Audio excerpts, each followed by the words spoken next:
discussing theme is pretty much identical to the one you're going to get in flight. When they take off, 1 through 4 takes off together in a diamond. So they all 4 take off in line. Yeah. As soon as they're off the ground, number 4 will slide over under boss.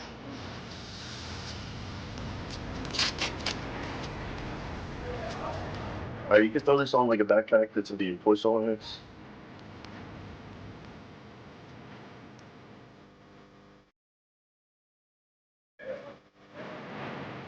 It's perfect. Yeah. Alright, sir. Yeah. Push down on that. Just make sure when you do it, you take it off from the right side.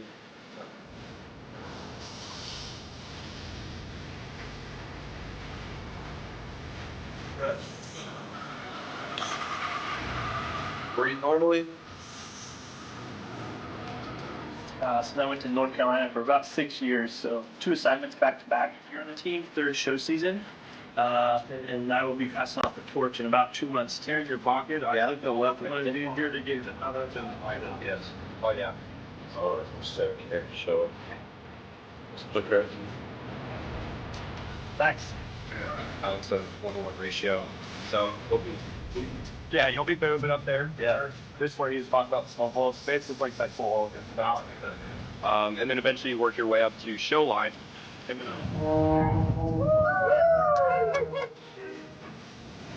Squeeze.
Thank you very much indeed, ladies and gentlemen. Let's hear it all the way up and down the line for your United States Air Force's F-22 Raptor. Oh, yeah. And let that extend to the narrator of today's demonstration, Master Sergeant Brady Pummel, and to the official Raptor DJ, Technical Sergeant Eric Tallman, bringing some serious thunder to Aviation Nation 2025. Captain Nick Laz Laterno making his way back in. Be sure to give him a big wave as he taxis back into his parking area, as we again want to continue to say a very big thank you to many of our partners who have stepped up in a big way to make this weekend possible. We want to say thanks to our friends at the Nevada Energy Foundation and Lockheed Martin, to One Nevada Credit Union, Clark County, Caesars Entertainment and Resorts World, to BAC Systems, Amentum, to Western Mortgage, Armed Forces Bank, the Boeing Company, and First Command Financial Services, to John's Moles Meat, to Squadron Flight Shop Transition Careers, as well as the Thunderbird chapter of the Air and Space Association. A big shout out to the Formula One Las Vegas Grand Prix. They're located here today in the Inspire exhibit, located to the south end of the field. Also a big thank you to Victory Capital, on site ready to help you achieve your financial goals. Visit them today at the sponsorship booth area, where you can start investing and grab your free one-of-a-kind wooden airplane to celebrate Aviation Nation. We say thanks to Victory Capital for their support. Also, thanks to Raising Cane's. Be sure to stop by any of their 17 locations around Las Vegas to support the Nellis 99th 4th Support Squadron. Mention Air Show, and they'll donate 15% of sales back to the 99th FSS, supporting the Air Show this weekend. Also, thanks to D.R. Horton. If you're looking for a new home, D.R. Horton's Red Tag New Home Sales event is happening now. Stop by the D.R. Horton booth to learn more about their incredible pricing on select Red Tag homes. No federal endorsement is intended.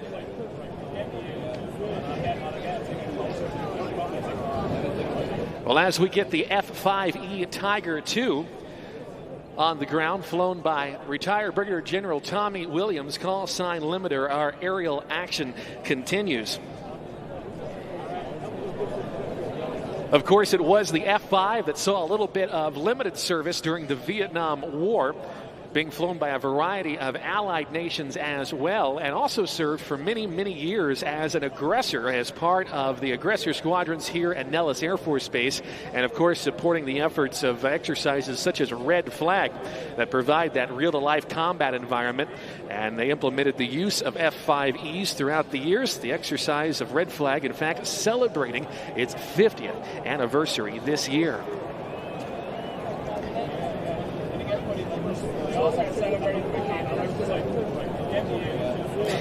Well, as we get the F-22 Raptor and the F-5 Tiger clear of the runway, taking off now to the right. I'm going to pull the music back so we can listen. Vicky Benzing and the P-51 Mustang.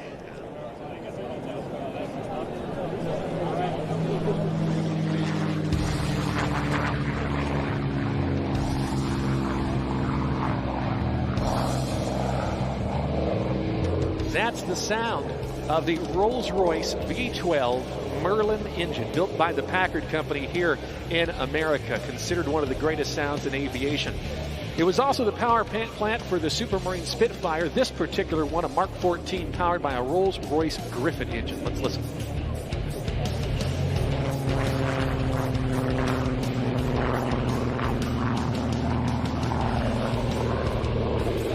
Vicky Benzing now climbing high and to our left in the North American P-51 Mustang. This one that we see today, an air racer. It is best known as Plum Crazy.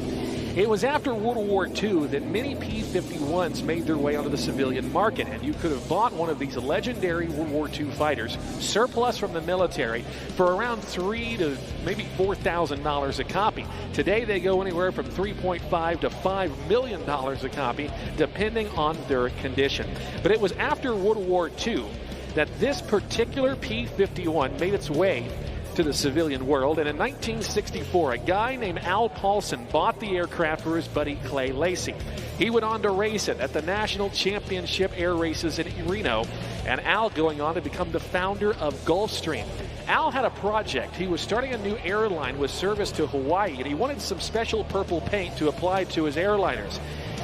He made an order for 50 gallons of purple paint, but a couple weeks later found there was a rounding error. They accidentally shipped him some 1,500 gallons of purple paint, so everything from the planes to the ladders to the tugs were painted in this purple paint scheme. So famous was this color, it later inspired a guy named Fred Smith, who went on to found a small little shipping company that's now known as FedEx. This particular Mustang that we are about to see went on to participate in the inaugural National Championship air races, one of the most incredible air racers in the world today. We now look high and overhead as we welcome to our show, represented by California Aeronautical University, Miss Vicki Benzing and the P-51 Mustang Plum Crazy.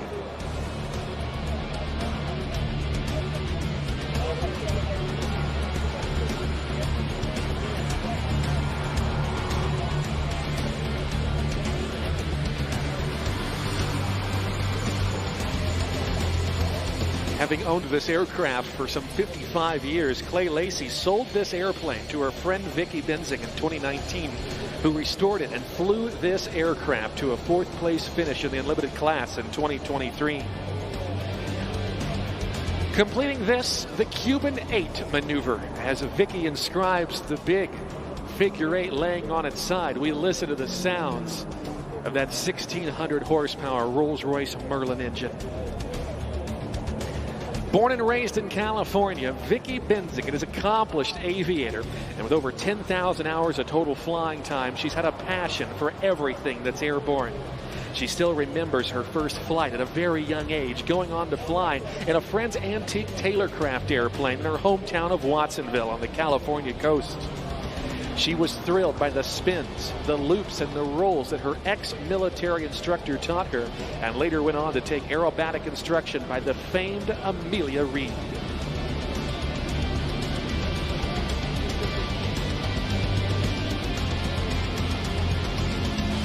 We watch Vicki now from the left at some 350 miles an hour as she sets up for this, the barrel roll.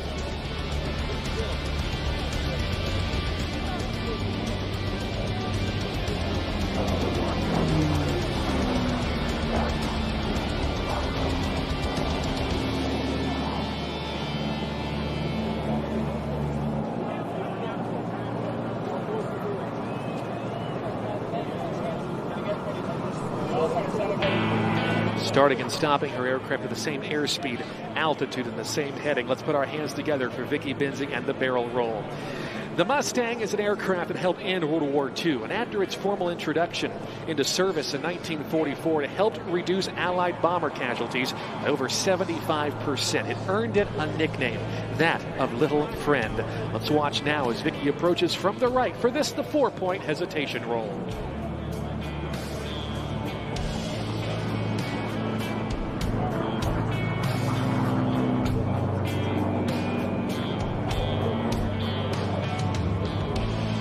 Vicki's aerobatic flying took a back seat while pursuing her PhD in chemistry from UC Berkeley and began working in the Silicon Valley in the high-tech industry.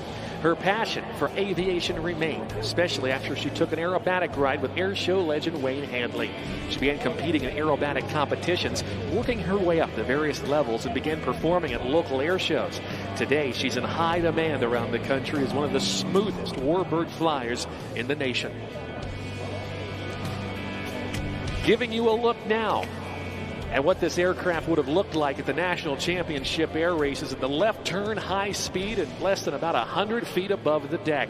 In her first year of air racing, Vicki Benzing was chosen as the Rookie of the Year, having won her first race ever. It was in 2015 that she became the fastest woman racer, setting a new record in the jet class in the L-39 Albatross at some 469 miles an hour.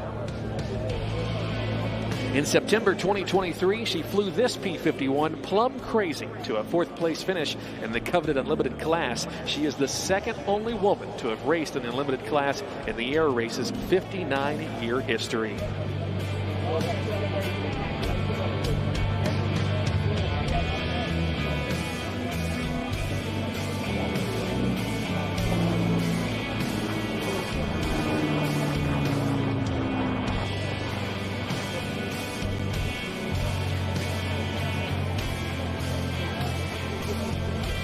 Vicky is proud to be sponsored by California Aeronautical University, where they are training the next generation of aviators.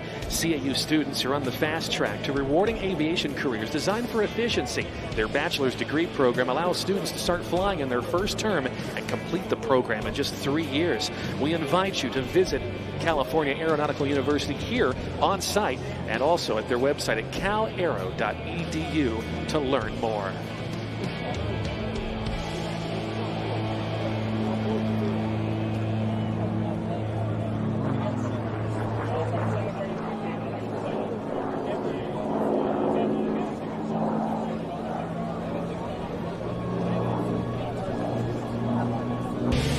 CAU is excited to serve as a partner university with United Airlines and several regional air carriers, offering CAU students a direct, streamlined route to the airlines. CAU students can also enjoy one of the newest collegiate aviation fleets in the business.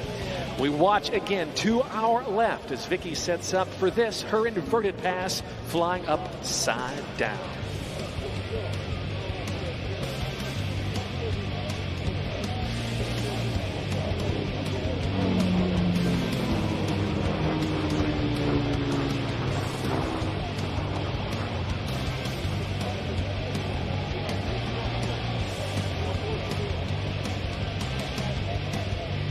Ladies and gentlemen of Aviation Nation 2025, how about a big round of applause for Vicky Benzing?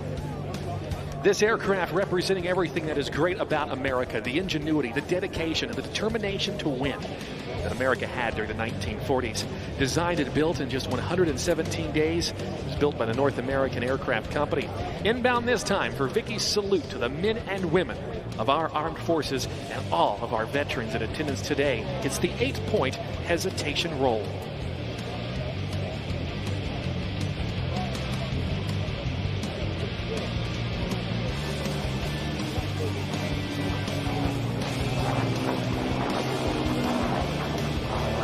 Saluting our veterans past and present, a very big round of applause for Vicky Benzing in the 8-point roll.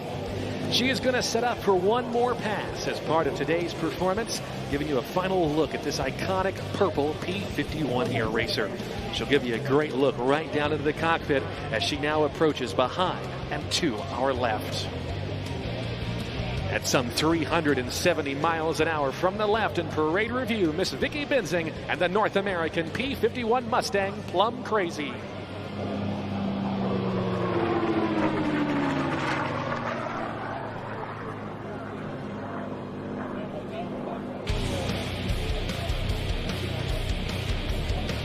She wants to thank Apex Aerospace Corporation, Concord Batteries, Tempest, Gleim Aviation, Oregon Aero, Lift Aviation, Best Tugs, Method 7 Performance Optics, and of course, California Aeronautical University.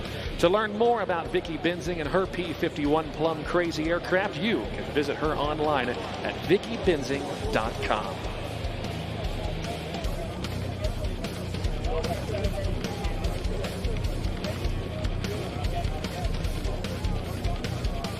Ladies and gentlemen, making her recovery now. Please join me in one final round of applause for Vicky Benzing and her performance in the air racing P-51 Plum Crazy.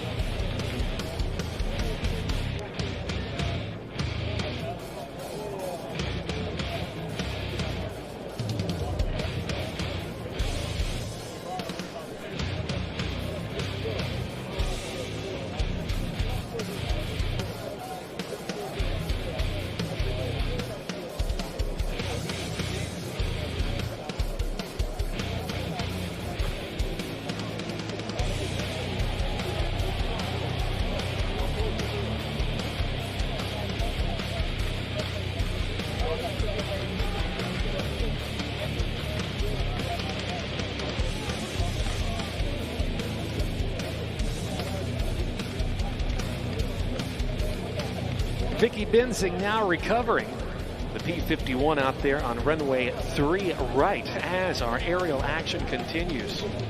In just a couple of moments, we are going to be turning things over to our final demonstration and air show performance prior to turning things over to the Thunderbirds at 3:35, and they are that of the Red Bull Air Force.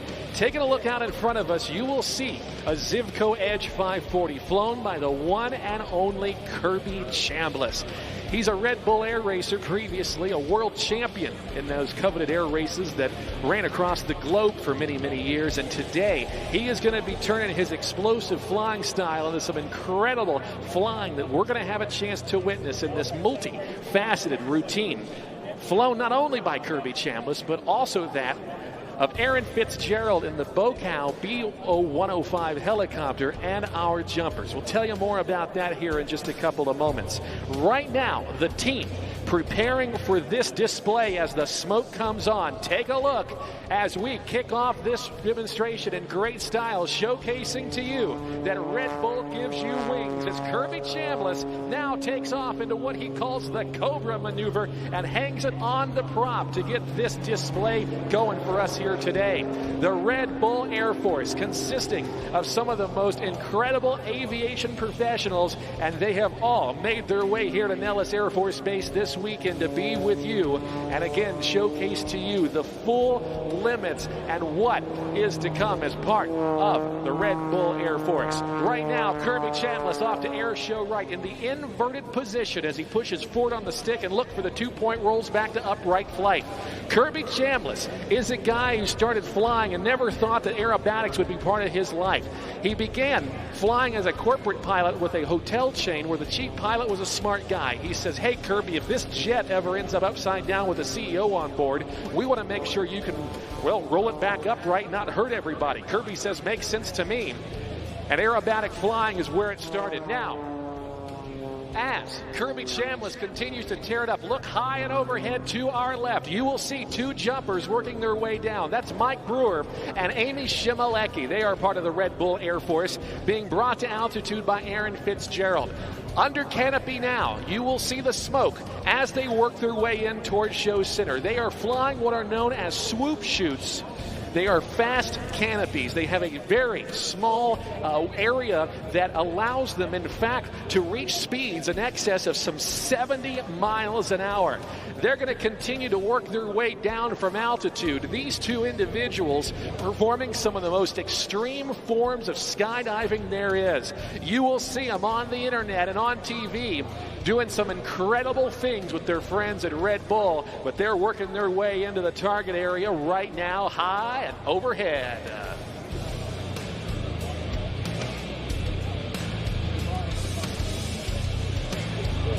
Inbound to the target area, faster than a speeding ticket at some 60 miles an hour. What do you think, Nellis Air Force Base? Let's put our hands together for the Red Bull Air Force, Mike Brewer and Amy Shimalecki. Now, high and overhead once again, we bring to you another jumper, that of Sean McCormick, as he has now departed the side part of that helicopter, working his way in free fall momentarily up to about 120 miles an hour. He is jumping that of a wingsuit. Take a look as Kirby Chambliss now works to circle him with his smoke. These wingsuits have a glide ratio of about 3 to 1, and it actually allows them to track across the ground. The speeds capable as part of these wingsuits are incredible, and we are seeing a great demonstration of that here today. You will see, if you look very closely, some panels. Sean is actually working to unzip those panels. Those are more or less his flight controls, allowing him not only to fly forward, but to roll and do some incredible things. We're going to continue to watch Sean McCormick now under his own canopy, maneuvering his way in towards show center. But ladies and gentlemen, judged by your round of applause, how do you like the Red Bull Air Force so far?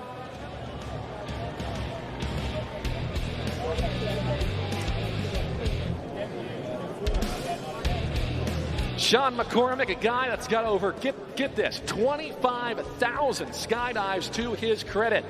Many members of the Red Bull Air Force starring in many feature films, and we're going to continue to tear things up.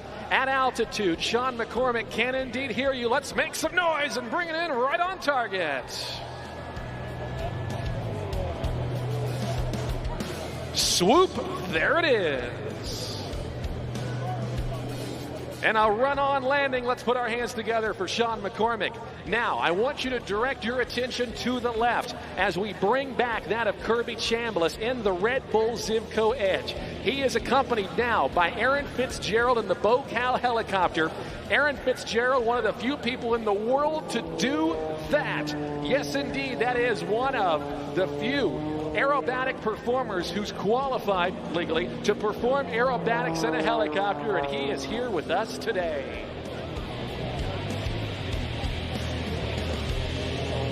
We're going to watch them to the right as they both climb. Kirby in the airplane, Aaron in the helicopter as they perform the simultaneous hammerhead turnaround. Turn on a dime and give you 9 cents change. Aaron Fitzgerald is a guy who grew up in love with flight. He would actually go to the local airport in Washington State where he grew up to watch the fire bombers work their way out to go take care of those forest fires. But today, it has turned into a full-fledged career.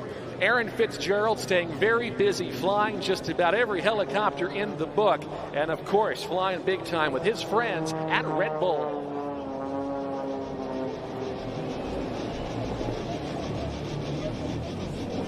This is a dissimilar formation indeed, as Aaron Fitzgerald performs a bit of a split, maybe a half Q&A maneuver, and Kirby continues to roll the aircraft inverted upside down.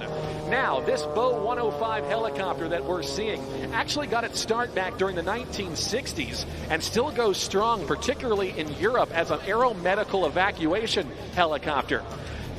What makes this helicopter a little special and allows it to perform maneuvers just like the ones we're seeing now is it has a solid titanium rotor blade system that keeps those blades from flexing, because if you took a normal helicopter and went out here, you'd probably, well, cut the tail off or something. But it is that solid titanium system that allows this Bo 105 to perform these maneuvers.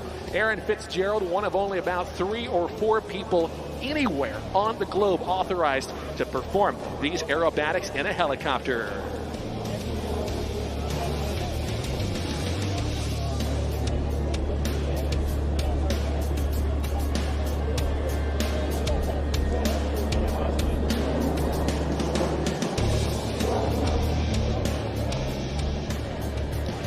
He is going to continue to work out in front of us, and something that, well, would probably keep Igor Sikorsky up at night. This is the most unnatural thing to see, particularly for us fixed-winged pilots. He's got the cyclic and the collective. There's a backflip. What a wild ride that must be. He actually maintains about 1+ positive G on the helicopter all the way through, and he tells me that it's fairly smooth. I'll take his word for it. I'm not going up there. But we're going to watch him to the right, and here in a moment we're going to see one of my favorite maneuvers. It's called the bow turn. There it is, inverted, spinning it around and bringing it right back to show center. Let's put our hands together, everybody, for Aaron Fitzgerald.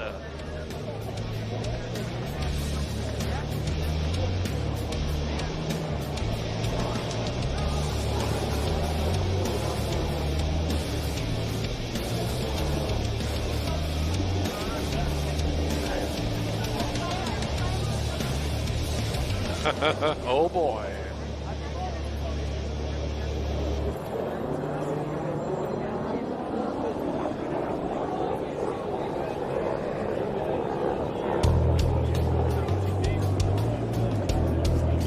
Aaron Fitzgerald continuing to fly this helicopter aerobatically for us.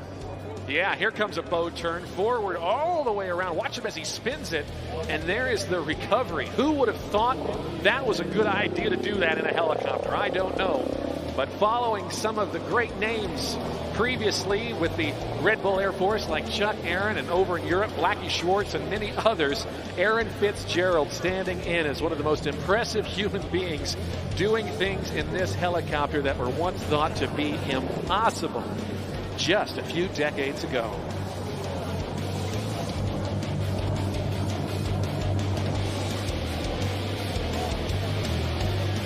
Aaron's a military veteran serving in the U.S. Army as a paratrooper previously with the 82nd Airborne. He was even awarded the Medal of Valor for rescuing 2 flight crew members from a burning helicopter. In addition to flying air shows and doing movie work, he flies Blackhawks in firefighting contracts. the Forest Service battling forest fires in the western part of the United States.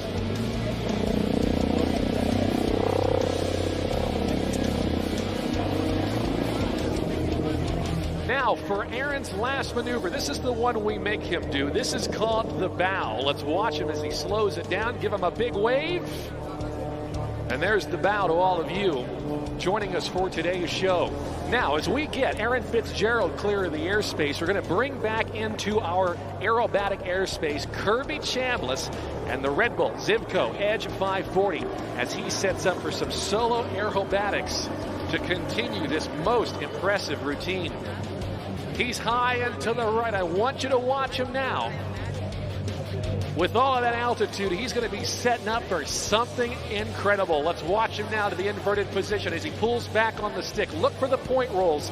That's the mark of a competition aerobatic pilot. Where in competition acro, it's where the judges look for the perfect 45 and 90 degree lines, the perfect loops and rolls. Air show flying's a little bit differently, but he's going to ring this airplane out, showcasing to you this, one of America's most prevalent and capable aerobatic superplanes.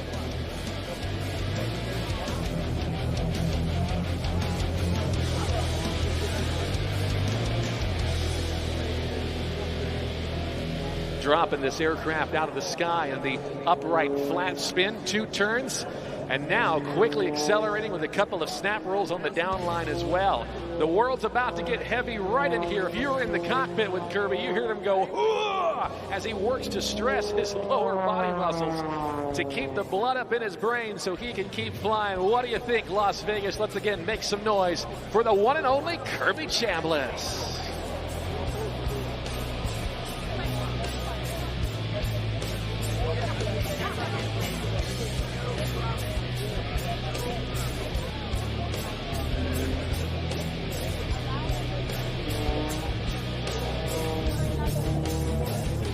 This is actually just one of several airplanes that Kirby's got. And he actually started learning how to fly helicopters here in the past couple of years, where he flies from his home in Arizona. It actually allows Kirby to wake up, work out, maybe go fly and be back home for Korean barbecue. We're going to watch him as he continues to shred the sky in little pieces as he goes into the hammerhead turnaround, using those oversized control surfaces to go nose for tail, shredding the sky for us here in the skies over Aviation Nation.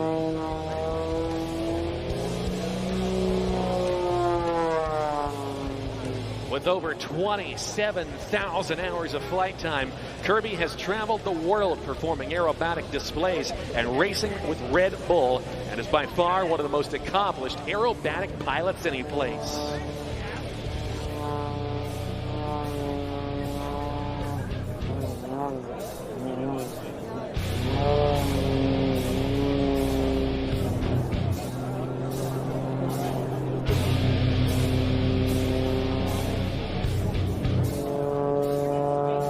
Going through the micro loop there at Show Center. These Edge 540s only weigh in at about 1,200 pounds with all that horsepower and grab by his propeller and that AIO 540 engine. This is basically Kirby's dirt bike with wings, and it has a thrust-to-weight ratio of nearly 1-to-1. That airframe very much an extension of Kirby's personality.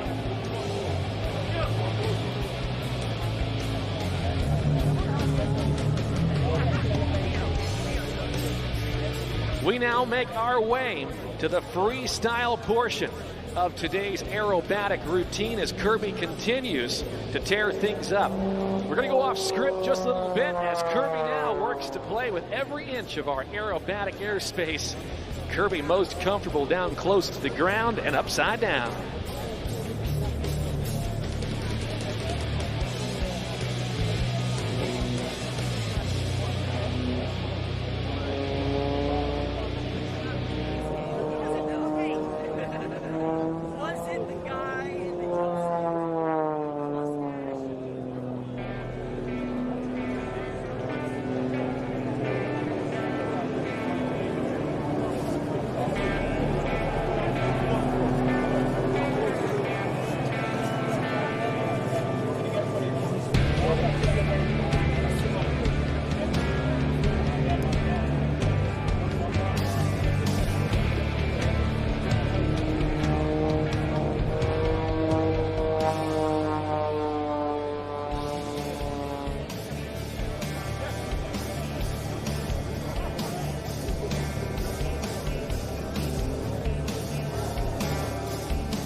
down on the deck.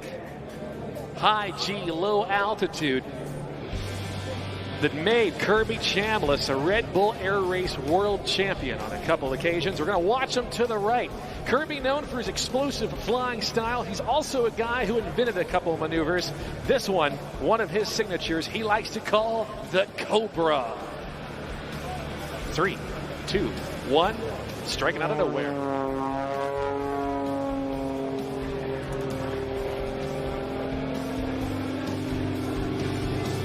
Kirby Chambliss wants to thank his sponsors. They are Piper Aircraft, Tempest, Precision Airmotive, Parker Aerospace, MGL Avionics, Concord Batteries, Goodyear Aviation, MT Propeller, AC Air Technology, Skydive Arizona, Aircraft Spruce and Specialty, High Performance Aircraft, and Red Bull, showcasing that Red Bull does indeed give you wings.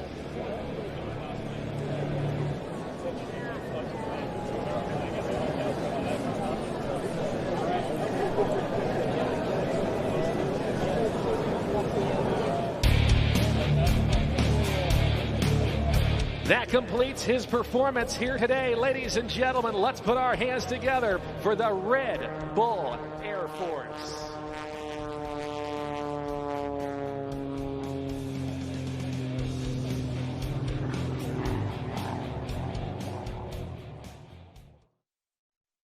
Robin Olds had a life that always revolved around aircraft and the Air Force.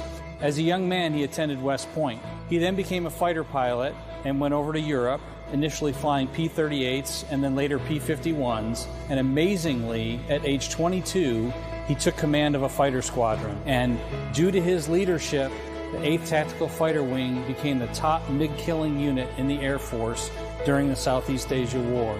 He had the backing of his men. They loved him, and he led from the front. And if I had to describe Robin Olds in 2 words, it would very simply be courage and charisma. Welcome back into the broadcast position here at the Aviation Nation Air Show. Dan Hawkins alongside Caitlin Jones-Martin. We are delighted now to be joined by the family of General Olds, an Air Force legend, Christina, and granddaughter Jenny. How are you guys today? We're wonderful. We're so happy to be here. Thank you so much for stopping by. And, you know, when we were looking, of course, everybody knows General Robin Olds. But, you know, when I was digging a little bit deeper, he was actually one of the first people to come up with an air demonstration team and an air show concept. So talk a little bit about what it's like being here at a modern day air show and what your dad and your grandfather would have thought about this. You know, you're right about his air show team. He flew the P-80s out of Riverside, out of March Air Force Base, right after World War II. And those guys formed the first aerobatic team, probably the precursor to the Thunderbirds when you think about it. And Jenny and I were thrilled to be here in 2007, right after my dad passed away, and they dedicated the 60th anniversary of the Air Force to him. So it's the first time we've both been back here at Nellis together, and so this weekend is an absolute treat for us. So talk about the impact of growing up around your dad, and obviously, you know, sometimes when you're a kid, right, you don't really understand the impact of your parents and what they might do for a living. But as you grew up and then, you know, started to learn more about how much of an impact your father had, can you maybe talk about that from your close perspective? Well, of course, as a child, I did not know what he did. I didn't know how important it was, what he did. I think my first introduction to kind of understanding it was when he was wing commander at the 81st Fighter Wing in England at Bentwaters. And every place my sister and I went with him, we got saluted. So we thought they were saluting us, but he was the commander of the base. But it wasn't until he got sent to Vietnam that it just hit me really hard, because that was the only time he was gone away from us for a whole year. So I was living with my mother and my sister in Washington, D.C., and, you know, the Vietnam War was just a horrific experience for everybody, and we didn't know from one day to the next what was going to happen. So we just absolutely are so proud of him, and every night, every full moon, every month, I would talk to that full moon, sending a message to my dad, knowing he was seeing the same full moon over in Vietnam. So I knew then, especially when Bolo happened in January 2nd, 1967, and it made news all over the country. And then it was just, everything was all about him.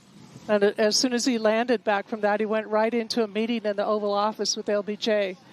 So... Wow.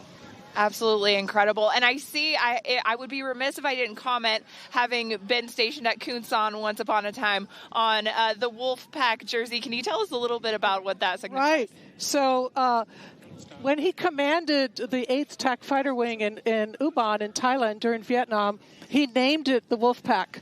And he named it right before Operation Bolo in the pilot briefing in the morning when he said, "Go get 'em, Wolfpack." And so it's still the Wolfpack. It is. And in 1975, the wing moved from there up to Kunsan, South Korea, where they've been ever since. And that whole base is the Wolfpack. So I have been lucky enough to visit there twice. The last time was in 2017. And that's when the wing commander gave me this jacket, which I love to pieces, because my dad was known as Wolf One. And so I wear this very proudly. Yep, and still today they call the commander of the Wolfpack Wolf One, or the Wolf. Wolf. Jenny, if you can talk to just kind of like being in this family business, your mom kind of took over writing the memoirs for General Olds, and now you're starting to talk about the legacy as well. What's that like for you? I mean, it's a true honor. My grandpa was my hero. He was an extraordinary grandpa, and similarly, growing up, I had no idea. He was just my grandpa, and then we started going to air shows with him and started going to veterans events, and just seeing the entire room stand up and give him a standing ovation and starting to understand his impact. And after he passed, it's very special and very lucky that even though my grandfather is gone, he is always with me, and I will always meet someone who has a story about him. And it is just truly an honor to carry on that legacy and understanding the importance of the role in making sure that his impact continues. Yeah, Jenny and I have been doing air shows together as much as we can over the last many years, like the last 10 years. And more she is just enjoying the whole scene. Mm-hmm. And she has now been at, 3 or 4 of my speeches. And luckily, last year at Langley, in Virginia, she told me, she said, "You know what, Mom, I think I can take over from you someday." I said, "Yes, fantastic." And she'd be great at it. Well, we'd be remiss if we didn't at least ask. I mean, of course, your dad, known for the famous mustache. Now it's blossomed into Mustache Marsh. But it was an act of leadership as much as defiance. Yeah, absolutely. So he was influenced by Tommy Burns, who was the leader of the base right after World War II, where my dad went over to Tangmere. And Tommy Burns had a gorgeous handlebar mustache. And so it was right after Operation Bolo in January of 1967 that he decided to start growing this mustache. And he grew it, and he grew it, and he grew it. And I have recently found some wonderful photos of when it was maybe a month old, and then growing and growing. And, of course, he got yelled at by Washington. The generals telling him, "Shave that off. You're a bad influence." And, of course, my dad kept growing it. And so it became known as Robin Old's single-digit salute to Washington, D.C. And that mustache has its own Wikipedia page, Mustache March. And it's just a delight. A couple of years ago, Jenny and I went to Hill Air Force Base, and she judged her first Mustache March, and that was great. So fun. Absolutely. And it's something that continues, to this very day. When I was at Senior NCO Academy last year, we had a Mustache March competition. So, and that is directly influenced by General Olds. And so what an amazing legacy, and just a great homage to one of the heroes in aviation. I think one of the magical things about him, and I certainly learned this as his child, and Jenny learned it as his granddaughter, is he had the most fantastic sense of play. He wanted people to have fun and to play all the time. It's a lot of why he pushed the rules, pushed the envelope, and encouraged people to just play as hard as they could. And so that mustache was part of it. And he was really loved as a leader and as a fighter pilot, but more than anything because he was so personable. And he just loved being around his troops, and they loved him. Big smile. And he really cared about readiness and being ready for any fight. And his leadership exemplified all of that. So we certainly appreciate you guys taking time today to join us and talk about your dad and your grandfather, but such a legacy, and we appreciate all that you guys have done as well. Well, it's our honor to be here. I just never get tired of this. I'm lucky to be able to speak at many Air Force bases around the world, and there's nothing gives me greater joy than talking to a room of young fighter pilots in their flight suits who have just either come in from the flight line or are about to go out to it. And it really keeps, they relate to his character, his personality. It's more of a renegade kind of leader that is easier to follow than a bureaucratic, rule giver. So. Absolutely. His leadership, his legacy, absolutely timeless. A true hero. Thank you both for being here with us today. I know you have to get over and help the Thunderbirds launch, and that show is coming up next, and we are just moments away from watching the U.S. Air Force Thunderbirds take to the skies. America's ambassadors in blue, they've been flying since 1953, I think. General Olds would be thrilled to death to watch the Thunderbirds today. Yes, he loved them. Absolutely. Thank you so much. It's been a real pleasure. Thank you for having us.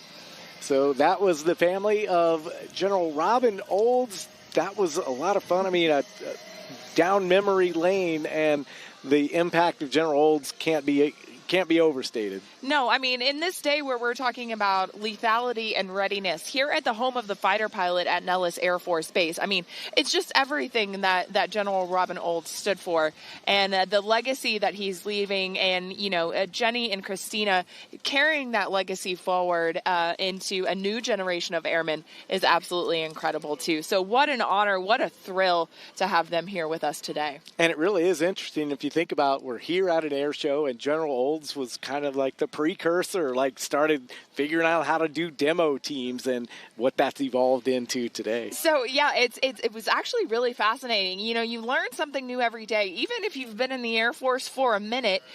Researching General Olds and finding that he wasn't necessarily, like Christina said, a rule follower all the time. So when he was over in England, he did an air demonstration and had an open house like this, but he didn't tell his chain of command. So once they found out, they were not too happy that he was just out there doing acrobats and sharing it with the people of the UK. And I just loved that he cared so much about showcasing our United States Air Force that I'll just do it. What are they going to do? Right? Oh man, yeah. Hey, I'll just do it and we'll see what happens. Yeah.